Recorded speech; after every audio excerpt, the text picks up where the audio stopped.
한 밤길, 공선옥, 도넛과 토마토. 그는 공원 벤치에 앉아 머리에 수건처럼 보이는 것을 쓰고 잔디밭에서 풀을 뽑고 있는 한 무리의 여인들을 바라보았다. 그들은 공공근로를 하는 중이었다. 그러나 그에게 여인들의 모습은 얼핏 옛날 고향에서의 한 풍경처럼 비쳤다. 여인들은 햇빛 가리개용 모자를 눌러 써서 얼굴이 잘 보이지 않았지만 그는 그들이 무척 낯익다는 느낌이 들었다. 저들 중에 젊은 시절의 어머니 모습을 한 이도 있을 듯 했다. 그들은 부지런히 손을 놀리며 이따금 노래도 부르는 것 같았다. 하지만 소리가 크지 않아 무슨 소리인지는 알 수 없었다. 무슨 노래인지 알 수 없는 여인들의 노랫소리는 그에게 자장가처럼 들렸다. 나른한 잠속으로 빠져들면서 그는 문득 토마토를 생각했다. 어릴 때 어머니와 밭을 매는데 생전 처음 보는 풀이 고구마밭 고랑에 우람하게 솟아 있었다. 그리고 거기에 매달린 빨간 열매. 그것이 토마토인 줄을 그도 어머니도 나중에야 알았다. 어떻게 고구마밭 한가운데 토마토가 났을까? 그와 어머니는 우선 목이 마르고 배가 고팠으므로 누가 거기에 토마토를 심어놨는지는 모르지만 토마토가 그곳에서 나도록 역사한 누군가에게 감사하며 무더운 여름날 토마토를 맛있게 따먹었다. 그러니 자신도 토마토를 심자고 그는 생각했다. 아무도 모르게 심기에는 토마토가 가장 나을 것 같았다. 아무도 모르게 나는 것은 참외도 있었다. 그것은 개똥참외라고 했다. 어디선가 뻐꾸기 울음소리가 들려오는 한낮, 어머니와 깨밭을 매다가 이리 보고 싶어 풀숲을 헤치고 들어가다 보면 뭔가가 툭 발에 걸리는 것이 있었다. 그것은 노랗고 앙증맞은 개똥참외였다. 그러니 저들 모르게 어딘가에 개똥참외를 심어두는 것도 괜찮을 듯 싶었다. 아무도 몰래 토마토와 개똥참외를 심을 생각을 하니 그는 행복해졌다. 그는 지금 집도 절도 없어 불행한 것이 확실하지만 토마토와 개똥참외 심을 생각을 하니 자신이 꼭 불행한 것만도 아니라는 생각이 든다. 토마토와 개똥참외 심는 꿈을 꿀 수 있는 한 무료 급식소에서 나오는 밥을 먹고 공원 벤치에서 잠을 자는 생활도 그리 불편하지만은 않다는 생각이다. 그러니 토마토와 개똥참외는 그에게는 살아갈 힘과 용기의 다름 아닌 것이다. 회사 사보에서 수필, 꽁트, 소설을 포함한 문학작품을 모집하고 있었다. 문희는 거기에 응모할 작품을 쓰는 중이었다. 가정 형편이 조금만 좋았더라도 지금 문희는 소설가가 되어 있을 것이다.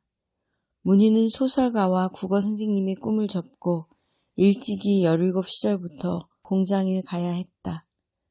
그러나 꿈이란 마음속이라는 화로에 숨어 있다가 언제든지 기회가 오면 활활 타오를 수 있는 불씨 같은 것인지도 모른다. 처음에는 상금 욕심 때문에 여기저기 글 모집하는 곳에 응모해봤다. 라디오 독자 편지에는 곧잘 자신의 글이 장원이 되기도 했는데 사보에 내는 글은 무난히 예심을 통과했다가도 본심에서 미끄러지곤 했다. 이번 글은 상금 욕심을 버리고 순수한 마음으로 작정하고 쓰는 거였다. 그것이 수필이 될지 꽁트가 될지는 문희 자신도 알 수 없었다. 그러나 문희는 자신이 본 공원 토마토밭에 대한 글을 꼭 쓰고 싶었다. 문희가 요구르트를 배달하는 지역에는 작은 공원이 있었다. 그 공원에 얼마 전 토마토밭이 생겼다. 점심을 먹으려고 공원에 들어가면 노숙인들이 벤치에 누워 있었다. 그들은 비가 오지 않으면 인근 무료급식소에서 나오는 밥을 먹고 공원에서 잠을 잤다. 노숙인들은 날이 춥거나 비가 오면 자취도 없이 사라졌다가 날씨가 조금만 좋아지면 점령군처럼 나타나곤 했다. 점심때가 되면 문희가 밥을 먹을 만한 장소가 공원 말고는 없었다.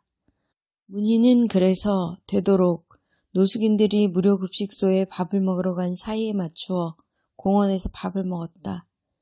노숙인들이 급식소에서 밥을 먹는 동안 그들이 차지하고 있던 벤치에서 후다닥 점심 도시락을 까먹었다. 처음에는 노숙인들이 앉거나 누워있던 벤치에서 밥을 먹는다는 것이 썩 내키지 않았지만 그도 하고 보니 차츰 익숙해졌다. 그곳 말고는 도시락을 마음 편하게 먹을 수 있는 곳이 없기 때문이기도 했지만 자주 접하다 보니 노숙인의 모습이 그다지 낯설게 느껴지지 않아서였다. 노숙인들은 잠을 자거나 술을 마시거나 배회하거나 곧잘 싸움을 하기도 했다. 그런데 공원에 얼마 전부터 평소에 보이지 않던 토마토밭이 생겼다. 토마토밭은 잔디밭을 파헤쳐서 만든 것이었다. 2고랑쯤 되는 밭은 급하게 만든 티가 역력했고 그래서 좀 조악하긴 했지만 밭은 분명 밭이었다. 하지만 토마토밭은 하루도 안 가 황폐해지고 말았다. 공원을 관리하는 공무원들이 와서 토마토 묘목을 수거해 가버린 것이다. 그러니 토마토밭은 공원을 관리하는 사람들이 만든 것이 아님이 분명했다. 다음 날 또 토마토 묘목이 심겨 있었다. 지금 문희는 그 얘기를 써보려는 것이다. 누가 공원에 토마토 밭을 만든 것일까? 공원을 관리하는 사람들이 만들지 않았다면 주변에 사는 주민일까? 그러나 문희는 자꾸만 그 토마토 밭을 없애면 또 만들고 없으면 또 만드는 그 밭을 다름 아닌 노숙인 중에 누군가가 만들었으면 좋겠다는 생각이 들었다.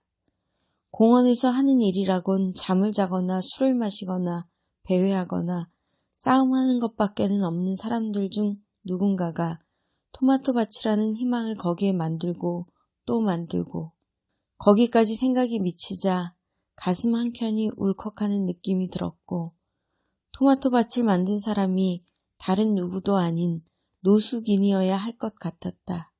아니, 꼭 노숙인이어야 했다. 생각은 어느덧 추측에서 당위가 되었다. 공원을 관리하는 사람들에게야 자신들이 공들여 가꾸는 잔디가 하루 저녁 사이에 파헤쳐지고 거기에 어울리지도 않는 토마토가 심기는 것이 누군가의 악의적인 장난으로 여겨질 수도 있겠으나 그래서 토마토 밭을 일구는 사람과 한판 전쟁이라도 치러야 한다고 생각할 수도 있겠으나 이 도회에서 토마토 밭을 일구는 사람에게 그 행위는 어쩌면 자신이 잃어버린 삶의 희망을 복원하는 것이 될 수도 있다. 그리고 그 사람이 바로 노숙인 중 한 사람일 거라고 문희는 단정지어 버렸다. 그러고 나서 쓴 글이었다. 그러나 글은 토마토와 개똥참외는 그에게는 살아갈 힘과 용기의 다름 아닌 것이다. 에서 중단되었다. 사보에서 요구하는 매수는 이보다 2배는 더 긴 글이어야 하는데 토마토와 개똥참외가 힘과 용기라는 식으로 더는 빼고 붙이고 할 것도 없이 단정적으로 멈춰버렸으니 새로 써야 할 것 같았다. 그러나 지금 다시 쓰기에는 밤이 너무 늦었다. 잠을 충분히 자주지 않으면 다음날 요구르트 수레를 끌 힘이 부족해진다. 문희는 그만 불을 껐다. 막 잠에 빠져들려는 순간 전화벨이 울렸다.